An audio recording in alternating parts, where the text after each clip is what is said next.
বন্ধুরা, সংসারের কাজ তো আমাদের সব মহিলাদেরকেই করতে হয়, তবে সেই সব কাজগুলোকে যদি আমরা একটু বুদ্ধি করে কিছু টিপস অ্যান্ড ট্রিক্স ফলো করে করতে পারি তাহলে কঠিন কাজও হতে পারে অনেকটাই সহজ।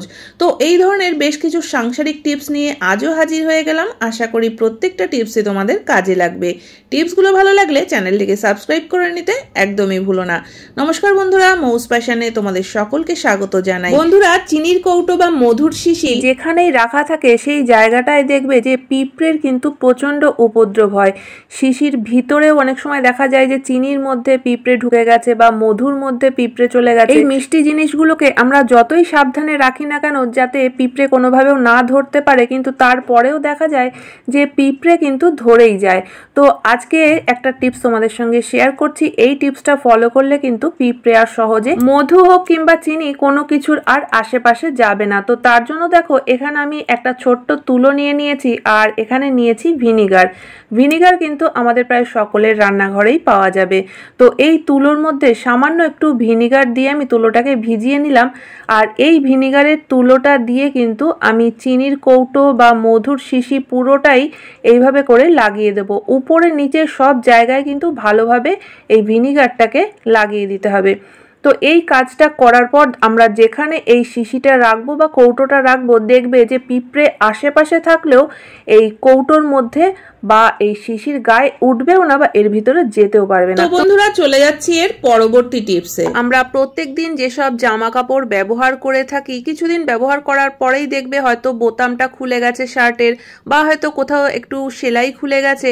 তো সেই সব ছোটখাটো জিনিস সেলাই করার জন্য কিন্তু আমরা কখনোই দর্জির কাছে যাই না, নিজেরাই ঘরে সুতো দিয়ে জায়গাটা সেলাই করে নিই। কিন্তু এই সেলাই করতে গিয়ে দেখবে অনেক সময় যে আমরা তো প্রত্যেক দিন সেলাইয়ের কাজ করি না, আর থাকতে থাকতে সূচগুলোতে কিন্তু একদম জং ধরে যায়। আর এই জং ধরা সূচ দিয়ে কিন্তু সেলাই করতেও খুব অসুবিধাই হয়ে যায়। তো তখন তো আমরা নিশ্চয়ই আবার নতুন সূচ কিনতে যাব না। তো ঘরে যদি অন্য কোনো সূচ থাকে তখন হয়তো আমরা সেই সূচটা দিয়ে সেলাই করি, কিন্তু ঘরে যদি আর অন্য কোনো সূচ খুঁজে না পাওয়া যায় তখন এই সূচটা দিয়েই যদি আমাদের সেলাই করতে হয় তাহলে কিন্তু এই টিপসটা ফলো করতে পারো। দেখো আমাদের প্রত্যেকের ঘরেই কিন্তু এরকম স্টিলের একটা চা ছাঁকনি অবশ্যই থাকে। চা ছাঁকনিতে যে নেটের মতো অংশটা রয়েছে তার মধ্যে যদি এই জং ধরা সূচটাকে বার কয়েক একটু ঘষে নাও আর কয়েকবার এরকম একটু ফোটানোর মতো করো, তাহলেই কিন্তু দেখবে সূচের মধ্যে যদি জং থাকেও সেই জংটা কিন্তু একদমই ছেড়ে যাবে। তবে এখানে কিন্তু একটা জিনিস অবশ্যই খেয়াল রাখতে হবে, স্টিলের চা ছাঁকনির বদলে প্লাস্টিকের চা ছাঁকনি নিলে কিন্তু হবে না। তো স্টিলের ছাঁকনি কিন্তু আমাদের প্রয়োজন। তো দেখবে এই কাজটা করে নেওয়ার পর সূচের জং একদমই ছেড়ে যাবে আর সেলাই করতে কিন্তু আমাদের আর কোনো অসুবিধাই হবে না। তো চলে যাচ্ছি পরবর্তী টিপসে। আমাদের প্রায় সব বাড়িতেই কিন্তু এই ধরনের একজোড়া বাটি থাকে যেগুলো একদম সমান মাপের।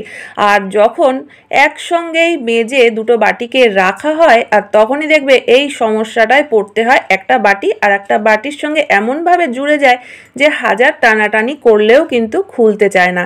আর তখন মস্ত বড় সমস্যায় পড়তে হয়। বিশেষ করে বাসন মাজার সময় যদি দেখা যায় যে এরকম একটা বাটি আর একটা বাটির সঙ্গে লেগে রয়েছে তখন খোলাও যায় না, মাজাও যায় না। আর এই সমস্যাটা যে শুধু স্টিলের বাটির সঙ্গে হয় সেটাও কিন্তু না, দেখবে অনেক সময় কাচের গ্লাস দুটো একটার সঙ্গে আর একটা জুড়ে যায়। তো যে জিনিসই এরকম ভাবে একটা আর একটার মধ্যে এইভাবে আটকে যাবে সেটা খোলার জন্য কোনো টানাটানি না করে এই পদ্ধতিতে খুব সহজেই খুলে নিতে পারবে। তো দেখো এখানে আমি বাটি দুটো নিয়ে নিয়েছি আর চামচে করে নিয়ে নিচ্ছি অল্প একটু তেল। তো এই তেলটাই এবার আমি এই বাটির চারপাশে ঘুরিয়ে লাগিয়ে দেবো। যেন তেলটা এমনভাবে দিতে হবে দুটো বাটির মাঝখান থেকে ভিতরের দিকে চলে যায়। তো এইভাবে আমি এই তেলটুকু পুরোটা ঘুরিয়ে ঘুরিয়ে বাটির মধ্যে লাগিয়ে দিচ্ছি। আর এবার 1 থেকে 2 মিনিট পর্যন্ত রেখে দেব।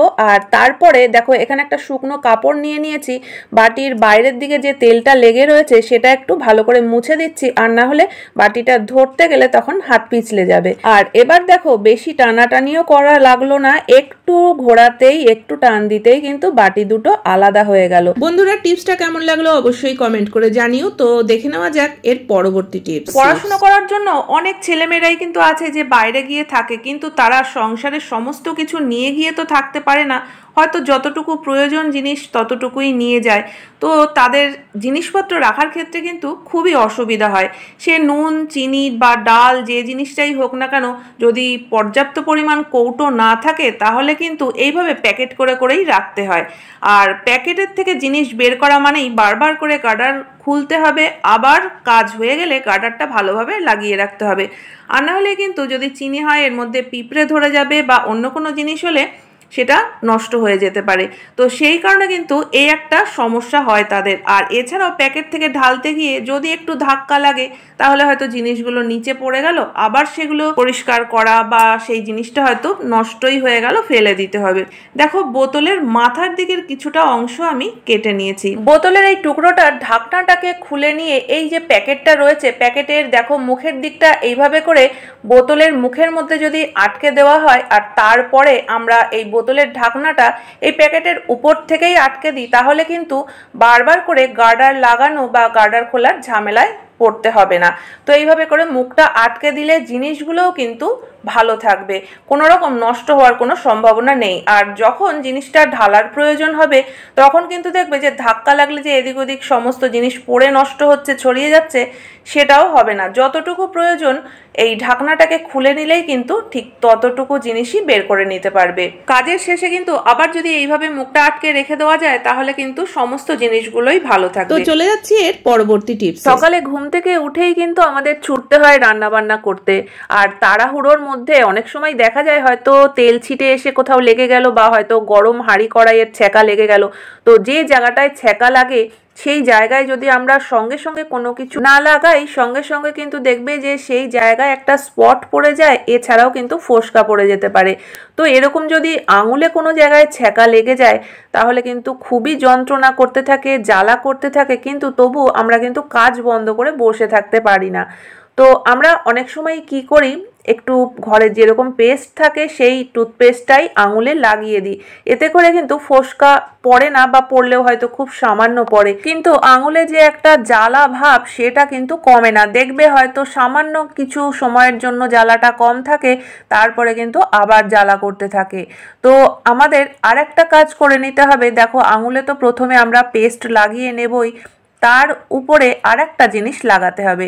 আমরা রুটি করার জন্য আটা তো মাখি, সেই মাখা আটার থেকেই কিছুটা অংশ নিয়ে নিতে হবে। আর তারপরে দেখো আমি সেই আটাটাকেই একটু টেনে বড় করে নিলাম, পাতলা করে নিয়েছি, আর এবার এটাকেই আমি আঙুলের মধ্যে পেঁচিয়ে দেবো। তো প্রথমে পেস্ট লাগিয়ে তারপরে যদি আটাটা দিয়ে এইভাবে আঙুলটাকে মুড়িয়ে রাখা হয় তাহলে কিন্তু জ্বালাটা সম্পূর্ণ কমে যাবে আর ফোসকাও কিন্তু পড়বে না। তো এই আটাটা যদি ফ্রিজে রাখা আটা হয় তাহলে কিন্তু আরো ভালো হবে, জায়গাটায় কিন্তু বেশ একটা ঠান্ডার অনুভব হবে, জ্বালা যন্ত্রণাও কিন্তু দেখবে একদমই করবে না। তো আশা করি বন্ধুরা আজকের প্রত্যেকটা টিপসই তোমাদের কাজে লাগবে। কোন টিপসটা সব থেকে বেশি ভালো লেগেছে অবশ্যই কমেন্ট করে জানিও। ভালো লাগলে চ্যানেলটিকে সাবস্ক্রাইব করে পাশে থাকা বেল আইকনটা অবশ্যই প্রেস করে দিও, যাতে নতুন ভিডিও আপলোড করলে নোটিফিকেশন সবার আগে তোমাদের কাছে পৌঁছে যায়। তাহলে আজকের মতো ভিডিও এখানেই শেষ করছি, দেখা হচ্ছে আবার নতুন ভিডিওতে।